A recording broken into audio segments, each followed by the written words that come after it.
आप देख रहे हैं इंडिया टाउन न्यूज, भारत की बात। नमस्कार, स्वागत है आपका इंडिया टाउन न्यूज की खास नेशनल बुलेटिन में, जहां हम आपको बताएंगे देश दुनिया की खबरों में आज क्या कुछ खास रहा। मैं हूं आपके साथ कमर कौस और मैं हूं आपके साथ मर्सी। चले खबरों की शुरुआत करने से पहले एक नजर आज की सुर्खियों पर। भारत की नई शक्ति MIGM मिसाइल का हुआ सफल परीक्षण। रक्षा मंत्री राजनाथ सिंह ने DRDO को दी बधाई। अंडर वाटर थ्रेटर्स से निपटने की मिलेगी नई क्षमता। नए CBI डायरेक्टर के नाम पर अटकी सहमति। प्रवीण सूद को मिल सकता है एक्सटेंशन, नामों पर नहीं बनी सहमति।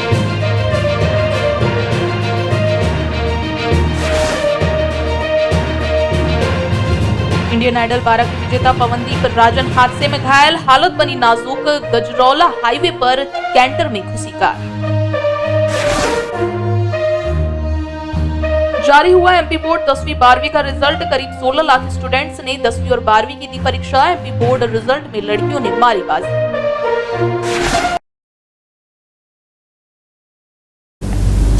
चलिए खबरों की शुरुआत करते हैं बड़ी खबर से, जहां अब समंदर में भी पाकिस्तान की खैर नहीं। दरअसल भारत और पाकिस्तान के बीच बढ़ते तनाव के बीच भारत ने सोमवार को रक्षा क्षेत्र में एक और महत्वपूर्ण उपलब्धि हासिल की है। रक्षा अनुसंधान और विकास संगठन और भारतीय नौसेना ने मिलकर स्वदेशी तकनीक से विकसित multi influence ground mine missile का सफलतापूर्वक युद्ध परीक्षण किया है। यह परीक्षण कम विस्फोटक के साथ किया गया था और इसमें मिसाइल की सटीकता और प्रभावशीलता को साबित किया गया है। स्वदेशी तकनीक पर आधारित MIGM मिसाइल भारत की आत्मनिर्भर रक्षा प्रणाली और मजबूत करने की दिशा में एक महत्वपूर्ण कदम है। यह मिसाइल भारतीय नौसेना की स्मारक क्षमताओं को बढ़ाने में अहम भूमिका निभाएगी और इससे भारत की रक्षा प्रौद्योगिकी को एक नई ऊंचाई मिलेगी। केंद्रीय जांच ब्यूरो यानी CBI के डायरेक्टर प्रवीण सूद को 1 साल का एक्सटेंशन मिलने की संभावना है। ऐसा इसलिए क्योंकि नया निदेशक चुनने वाली कमेटी की किसी नए नाम पर सहमति नहीं हो पाई है। नए डायरेक्टर के चयन को लेकर PM मोदी की अध्यक्षता में बैठक हुई थी, जिसमें उनके साथ CJI संजीव खन्ना और लोकसभा में विपक्षी नेता राहुल गांधी शामिल थे। कमेटी की सहमति न मिल पाने की वजह से सूद को एक्सटेंशन मिल सकता है। Department of personal and training की ओर से जल्द ही एक्सटेंशन का ऑफिशियल नोटिस जारी किया जाएगा। बता दें, CBI के लिए DOPT की नोडल मंत्रालय है। इस बैठक में क्या हुआ अब तक किसी को पता नहीं चल पाया है। सूत्रों के मुताबिक मीटिंग में कोई भी निदेश की नियुक्ति को लेकर फैसला नहीं ले पाया, जिसके चलते ये चर्चा किसी नतीजे पर नहीं पहुंच पाई। बता दें कि सूद का 2 साल का कार्यकाल 25 मई को समाप्त हो रहा है। अमेरिका के राष्ट्रपति डोनाल्ड ट्रंप के प्रशासन ने एक बड़ा ऐलान किया है। ट्रंप प्रशासन ने कहा है कि अमेरिका में रहने वाले अवैध प्रवासियों को $1000 दिए जाएंगे। ये तब होगा जब वो अपनी इच्छा से अमेरिका छोड़ चले जाते हैं। गृह सुरक्षा विभाग ने एक समाचार विज्ञप्ति में कहा कि वो यात्रा सहायता के लिए भी भुगतान करेगा और जो लोग CBP होम नामक ऐप का इस्तेमाल करके सरकार को बताएंगे कि वे घर लौटने की योजना बना रहे हैं, उन्हें उनके देश वापस भेजे जाने की व्यवस्था भी की जाएगी। वहीं गृह सुरक्षा विभाग ने कहा कि ऐप का उपयोग करके खुद को डिपोर्ट करने से भेजने के लिए लगने वाले खर्चे में लगभग 70% कमी आएगी। रिपोर्ट के अनुसार अभी एक अवैध विदेशी को गिरफ्तार करने, उसे हिरासत में लेने और वापस भेजने की औसतन लागत $17,121 है। इजरायली सेना अब पूरे गाजा पर कब्जा करेगी। प्रधानमंत्री बेंजामिन नेतन्याहू की अध्यक्षता में कैबिनेट ने पूरे गाजा पर कब्जा करने की योजना को मंजूरी दे दी है। बता दें, इजरायल और हमास के बीच अमेरिका की मध्यस्थता के बाद लागू हुए संघर्ष विराम समझौते के विफल हो जाने के बाद से इजरायली रक्षा बलों ने मार्च से ही फिलिस्तीन क्षेत्र पर भीषण हमले करने शुरू कर दिए हैं। तब से अब तक सैकड़ों लोग मारे गए हैं और बड़े भूभाग पर कब्जा कर लिया गया है। वहीं उच्च अधिकारियों के हवाले से बताया गया कि इजरायल की सुरक्षा कैबिनेट ने पूरी गाजा पट्टी पर कब्जा करने और अनिश्चित समय तक वहां रहने की योजना को मंजूरी दे दी है। इस वक्त हम आपको नेशनल की बड़ी खबरें आप तक पहुंचा रहे हैं, पल पल की अपडेट दे रहे हैं। वहीं खबरों के बीच वक्त हो चुका है ब्रेक का। मिलते हैं ब्रेक के बाद। अब खबर आपकी उंगलियों पर, हर खबर पर हमारा नजरिया। इंडिया टाउन न्यूज, भारत की बात। ब्रेक के बाद आपका स्वागत है। बढ़ते हैं अगली खबर की ओर।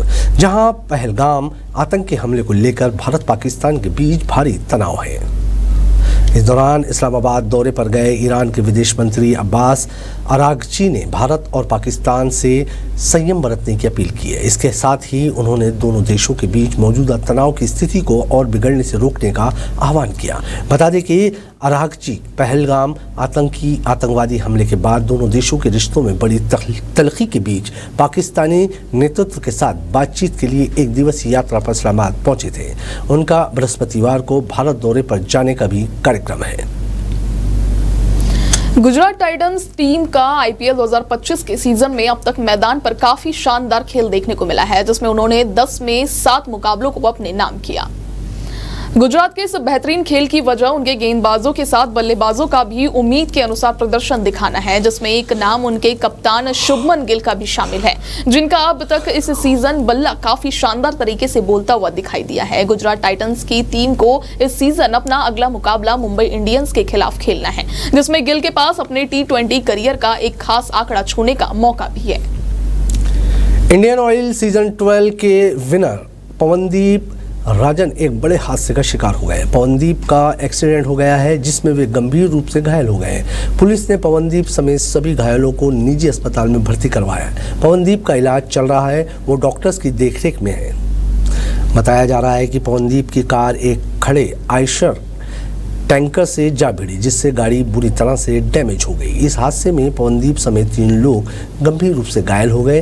हादसे की सूचना मिलते ही स्थानीय पुलिस मौके पर पहुंची और सभी घायलों को तुरंत अस्पताल में भर्ती करवाया। शुरुआती इलाज के बाद पवनदीप की हालत को देखते हुए उन्हें हायर सेंटर नोएडा रेफर कर दिया गया है। बताया जा रहा है कि पवनदीप उत्तराखंड के चंपावत से दिल्ली एक प्रोग्राम के लिए जा रहे थे। करीब 3 बजे नींद की झपकी आने के कारण उनकी कार का संतुलन बिगड़ा और यह हादसा हो गया। फिलहाल पुलिस मामले की जांच कर रही है और घायलों की स्थिति पर नजर रखी जा रही है। 10वीं 12वीं बोर्ड के छात्रों का इंतजार खत्म हो गया है। जी हां, एमपी बोर्ड 10वीं 12वीं के रिजल्ट जारी हो चुके हैं, जो सुबह 10 बजे मुख्यमंत्री doctor Mohan Yadav CM house से रिजल्ट जारी किया। इसके अलावा विद्यार्थी MPBSC मोबाइल ऐप या MP मोबाइल ऐप पर भी रिजल्ट चेक कर सकते हैं। इन सब के अलावा छात्र डिजी लॉकर पोर्टल पर जाकर भी परीक्षा परिणाम देख सकते हैं। बता दें, इस साल करीब 16 लाख स्टूडेंट्स ने 10वीं और 12वीं की परीक्षा दी है। इसमें 9.53 लाख 10वीं के और 7.06 लाख 12वीं के हैं। आपको बता दें, MP बोर्ड रिजल्ट में इस बार भी बेटियों ने बाजी मारी है। हमारे नेशनल बुलेटिन में फिलहाल इतना ही, और भी खबरों के लिए बने रहिए इंडिया टाउन न्यूज के साथ। हमें दीजिए इजाजत। नमस्कार। आप देख रहे हैं इंडिया टाउन न्यूज, भारत की बात।